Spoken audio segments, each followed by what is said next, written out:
سب سے پہلے تو میں اللہ کا شکر بجا لاتا ہوں اور نقیب ملت اور حبیب ملت کو مجلس اتحاد المسلمین کی 66ویں سالگرہ کی مبارکبادی پیش کرنا چاہتا ہوں اور اللہ سے دعا کرتا ہوں یا اللہ اس جماعت کو تا قیامت تک قائم رکھے اور آپ لوگ کی محبت بھی برقرار رکھے۔ چونکہ آپ جانتے ہیں آج سے 66 سال پہلے یعنی 1958 میں مجلس اتحاد المسلمین کا دوبارہ جب احیا ہوا، لوگوں کی سوچ کئی طریقے کی تھی۔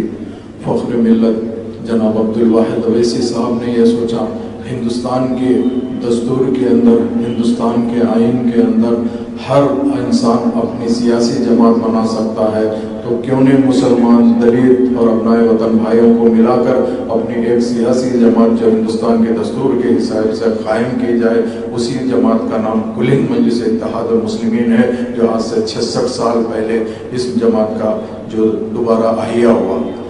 لوگ وہ ٹائم پہ مخالفین مجلس اتحاد المسلمین نے یہ کہا کہ بھائی کل ہند مجلس اتحاد المسلمین نام رکھنے کا کیا مطلب ہے؟ کیا یہ ہندوستان کی جماعت ہے یا صرف حیدرآباد کے پرانے شہر کی جماعت ہے؟ مگر عبدالواحد اویسی صاحب کی سوچ یہ تھی فخر ملت کی، چونکہ وہ جانتے تھے آنے والے ٹائم پہ آپ جیسے لوگ اس جماعت کو اور صدر مجلس اور تمام لوگ مل کر اس جماعت کو ہندوستان کے کونے کونے میں پہنچائیں گے، جس کا ثبوت آج آپ دیکھ رہے ہیں۔ اللہ کے فضل و کرم سے مہاراشٹرا کے اندر مجلس اتحاد المسلمین کے 2 MLA ہے، بہار میں MLA ہے، اور تمام جگہوں پہ کافی جگہوں پہ چاہے یوپی ہو اور دوسری ریاستوں میں بھی مجلس اتحاد المسلمین کے کارپوریٹرز ہے۔ تو میں یہ پوچھنا چاہتا ہوں کہ جب کبھی بھی کوئی بھی انسان کوئی پلاننگ کرتا ہے تو آئندہ کی سوچتا ہے، تو فخر ملت نے اسی طرح پلاننگ کیا۔ اس کے بعد سالار ملت نے، آپ نے دیکھا اس جماعت کو آج یہاں تک لے کر آنے والے کوئی اور نہیں ہے، وہ سالار ملت ہے۔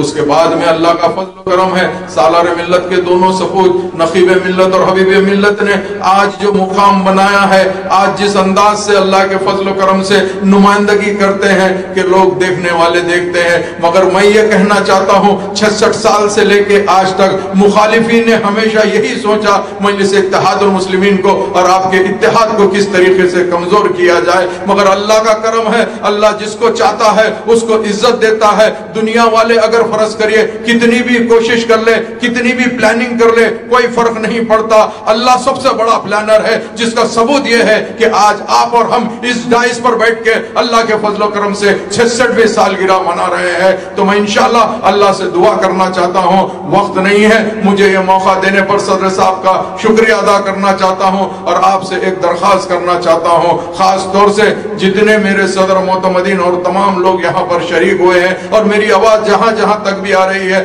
آج فرقہ پرست طاقت یہ سوچ رہی ہے کس طریقے سے مجلس اتحاد المسلمین کو کمزور کیا جائے۔ آنے والا پارلیمنٹ کا الیکشن ہے، ان لوگ کی نظر حیدرآباد پارلیمنٹ پہ ہے، تو میں آپ سے ادباً درخواست کرنا چاہتا ہوں کہ یہ سازشوں کو سمجھیے، کون اپنا ہے کون پرایا ہے یہ بھی محسوس کریے۔ دشمن جو ہے وہ سامنے دکھ جاتا ہے مگر دوست نما دشمن نہیں دکھتا ہے، تو آپ دوست نما دشمن کو بھی پہچانیے۔ آنے والے پارلیمنٹ الیکشن میں مجلس اتحاد المسلمین کو مضبوط کریے، خاص طور سے صدر مجلس کا جو الیکشن ہونے جا رہا ہے حیدرآباد پارلیمنٹ کا، اس میں میں ادباً درخواست کرنا چاہتا ہوں اپنے اتحاد کو مضبوط کر کے مجلس اتحاد المسلمین کو کامیاب کریے۔ بہت بہت شکریہ۔